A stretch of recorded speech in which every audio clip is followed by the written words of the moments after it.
E aí, gente, tudo bem? Eu sou o professor Pedro Renó e hoje a gente vai iniciar os nossos estudos de Brasil Colônia. Mas antes de falar de Brasil Colônia, antes de falar de uma estrutura específica aqui do Brasil, a gente precisa saber como que os europeus chegaram na América. E hoje a gente vai falar de tudo isso. Então, vamos começar.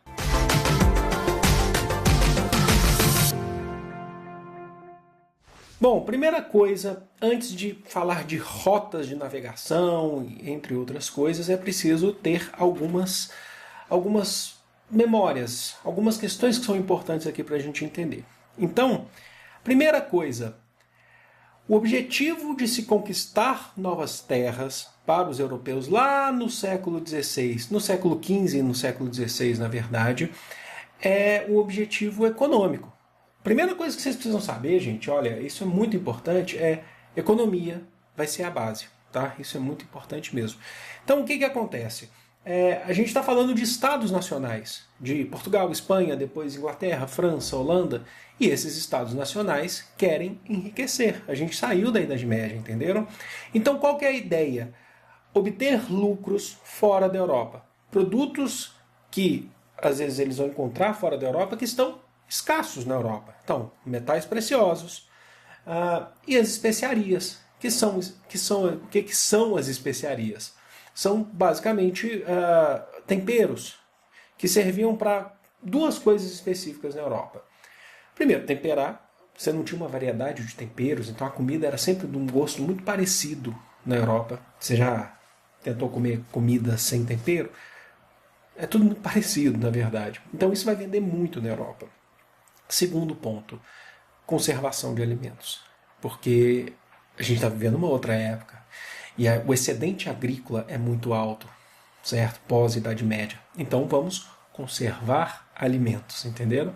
O tempero ajuda a conservar alimento, o sal ajuda a conservar o alimento. Então a gente vai buscar fora da Europa o que são essas especiarias.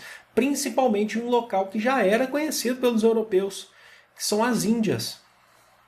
Então ali você vai ter cravo, canela, pimenta, coisas que vão ajudar no consumo na Europa e vão vender muito. É verdade, isso vai vender demais, gente. Então vamos buscar temperos. Agora, existe uma ideia de buscar novo conhecimento, buscar um conhecimento a mais? Existe, logicamente. Todo ser humano é curioso. Vai me falar que você não é curioso. Eu sou curioso, todo mundo tem curiosidade. A gente quer sempre aprender alguma coisa. Seja por uma questão profissional ou por uma questão curiosidade da vida mesmo. Então, o mundo durante a Idade Média, ao contrário do que muita gente pensa, ele não era um mundo super fechado, essa ideia que tentaram passar. Não. Mas convenhamos que era um mundo um pouco menos conhecido do que a gente tem hoje. Logicamente. Então, por exemplo, um cidadão na Idade Média, um camponês na Idade Média, ele andava muito pouco, ele era mais atrelado à terra. Agora, quando a gente vira essa Idade Média, que a gente quer descobertas, a gente sai dessa Idade Média e entra agora nos estados nacionais, o conhecimento é uma forma de dominação, eu conheço tal coisa. Então, há uma ideia do que a gente chama de homem renascentista, esse ser humano curioso que quer conhecer. Isso é muito importante. Agora, tem mais coisa? Logicamente. Por se tratarem de potências do século XV, Portugal e Espanha saíram primeiro. Eles conseguiram fazer aquela conversão de Idade Média, um processo de transição para estados nacionais antes do que outros países como França, Inglaterra, Holanda, por aí vai.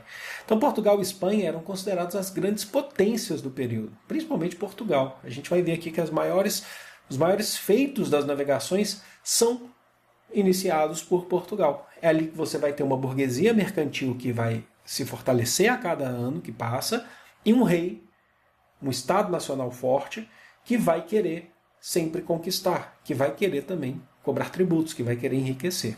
Entenderam? Bom, agora, é muito importante que você saiba o que eu vou falar agora. Existia um caminho conhecido para as Índias. Existia sim. Qual era o caminho conhecido para as Índias? Era o caminho do Mar Mediterrâneo.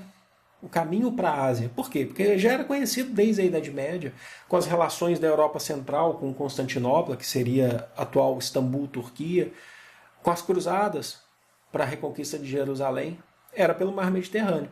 É um caminho que se fazia por mar, depois tentava pegar vias fluviais e muito por terra também. Então, para chegar nas Índias, para fazer comércio de especiarias, esse era o caminho. Só que tem um problema. O problema é que o mar Mediterrâneo, que é essa região aqui que eu vou mostrar para vocês, ó, essa região específica aqui, ó, tá fechado. Em que sentido? Comercialmente. Desde 1204, na verdade, as cidades italianas, Gênova, Florença e Veneza, dominavam comercialmente o mar Mediterrâneo. Desde a cruzada de 1202 a 1204, que é a cruzada comercial. Então, passar por ali significa pagar tributos para essas cidades. Então, Portugal, se quer chegar às Índias, que está aqui, ó, mais ou menos, qual que é o caminho? O caminho que seria o mais comum, que eles pensaram que seria o mais fácil para poder sair do mar Mediterrâneo e não ter que pagar tributos, seria contornando a África. Olha só.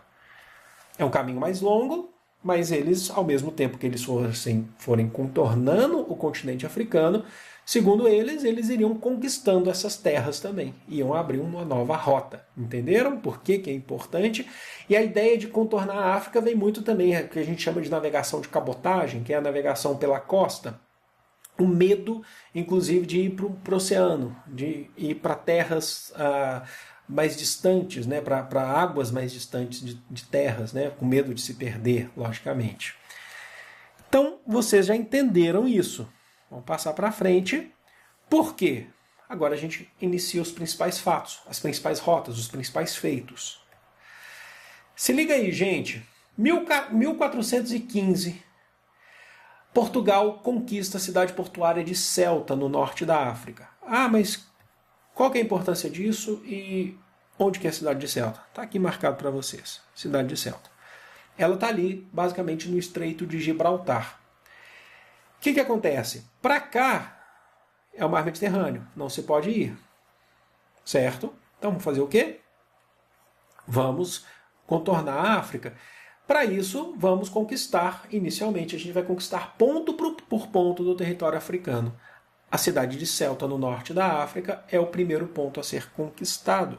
Ali, inclusive, era passagem de vários árabes, de vários africanos para o continente europeu. Quando os muçulmanos, né, a religião, né, islâmica chegou à Europa na Idade Média, chegou por ali. É praticamente colado, né, o território, o continente africano com o continente europeu. Então, qual que é a importância? Se cai na prova de vocês, qual que é a importância da conquista de Ceuta em 1415 por Portugal? Olha só, é bem prematuro. É o início, abre um leque daí para frente, abre o caminho para as navegações. Tranquilo? Então, vamos embora, gente. Ó. Agora, um outro ponto, 1434. A gente vai aos poucos. Ó. O navegante português, Gil Eanes, ele consegue contornar. Olha só, vou mostrar para vocês. Olha só o Cabo do Bojador. O que é o Cabo do Bojador? É a costa oeste africana. Já que a gente precisa chegar às Índias para fazer comércio de especiarias, então a gente precisa contornar a África. Mas contornar significa, inclusive, conhecer, chegar a lugares que a gente ainda não conhecia. O Cabo do Bojador nada mais é do que essa região aqui. Isso é um grande feito em 1434. Reparem que não é rápido. Lá de 1415, da conquista de Ceuta, para 1434, com o contorno do Cabo do Bojador. Eles tinham medo. O homem renascentista estava descobrindo, mas tinha medo.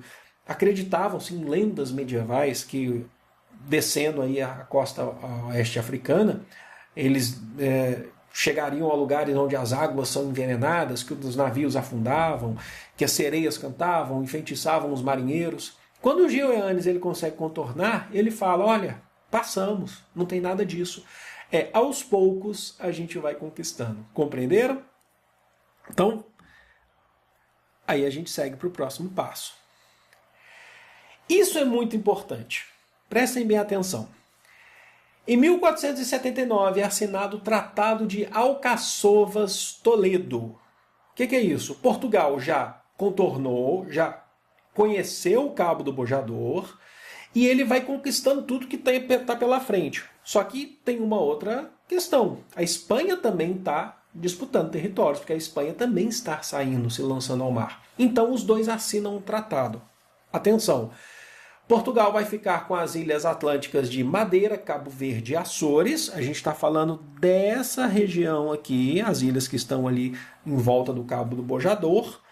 E a Espanha fica com as Ilhas Canárias. É muito importante que você saiba, é bem interessante isso, que tem muita gente que ignora esse fato e não pode ignorar, é muito importante, que essas ilhas, inclusive, gente, essas ilhas, Portugal chegou já a escravizar africanos nessas ilhas e a cultivar cana-de-açúcar nessas ilhas. Antes mesmo do Brasil. Antes mesmo de chegar ao Brasil. Então é muito importante que você saiba. Essas ilhas pertenciam a Portugal e isso é um fato muito importante. A maioria delas, né? Olha só. E aí, mais um ponto. Vocês percebem que a gente vai aos poucos.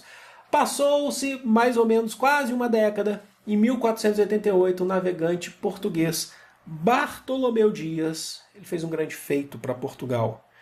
Ele conseguiu atravessar o Cabo das Tormentas.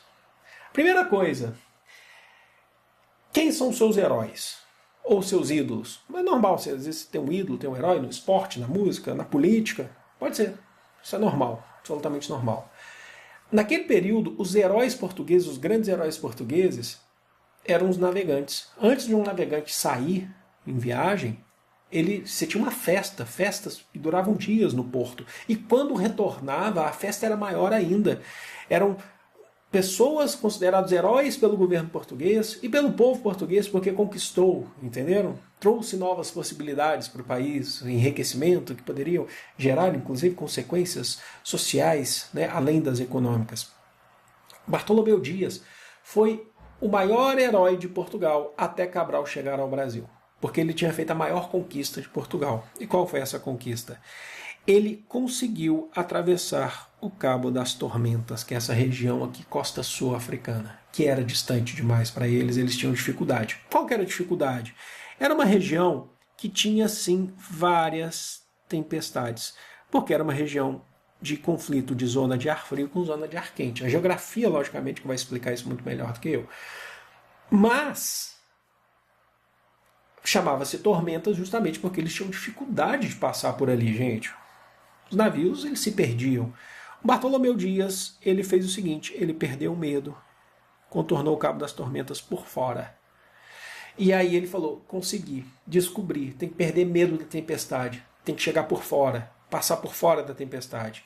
Ele foi recebido com muita festa em Portugal. Se tornou um grande herói. Agora o caminho está livre para a gente chegar até as Índias, logicamente. E aí, gente? Só que aí a gente muda um pouquinho a história. Em 1492, buscando uma nova rota para as Índias, o Cristóvão Colombo, navegante, que até então acreditam que ele era genovês, que ele era um italiano, mas contratado pela coroa espanhola, é isso que importa, por Isabel de Castela e Fernando de Aragão, os reis católicos, ele chega à América.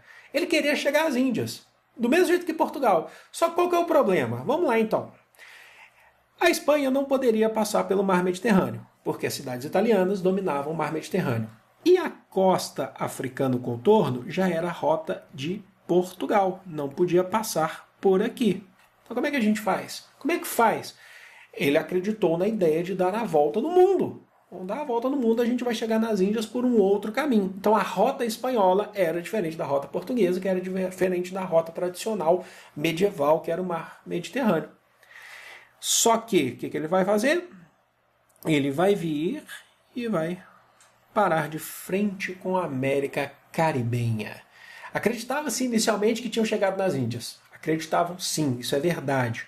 Depois viram que não eram as Índias, depois de bom tempo, tá? Não foi logo de cara, não.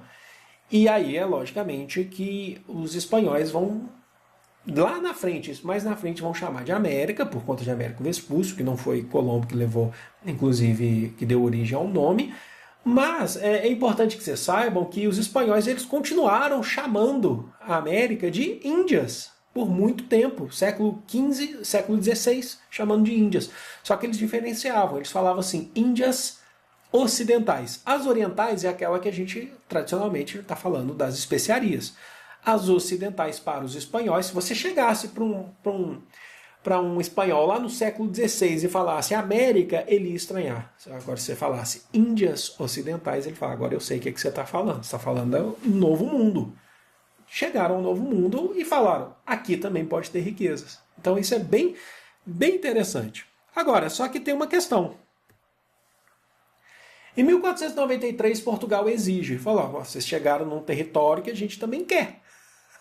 Eu sei que não são as Índias orientais, mas a gente quer. Então, em 1493 é assinado um tratado, que a gente vai chamar de Bula Intercoetera, ou Bula Intercoetera, como vocês quiserem chamar.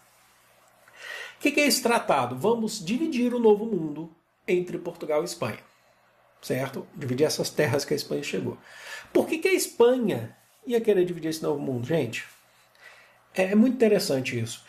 Porque a Espanha não ia querer dividir. Só que Portugal era uma potência, era a maior potência da época. A Espanha vai aceitar? Vai aceitar? Vai querer fazer uma guerra com Portugal? Não. Então vamos dividir esse Novo Mundo. O que a gente vai fazer? A gente vai contar, atenção, deixa eu voltar aqui rapidinho, 100 léguas ultramarinas a oeste de Cabo Verde, aquelas ilhas que já pertenciam a Portugal, lá do tratado anterior, vocês lembram? Alcaçovas Toledo.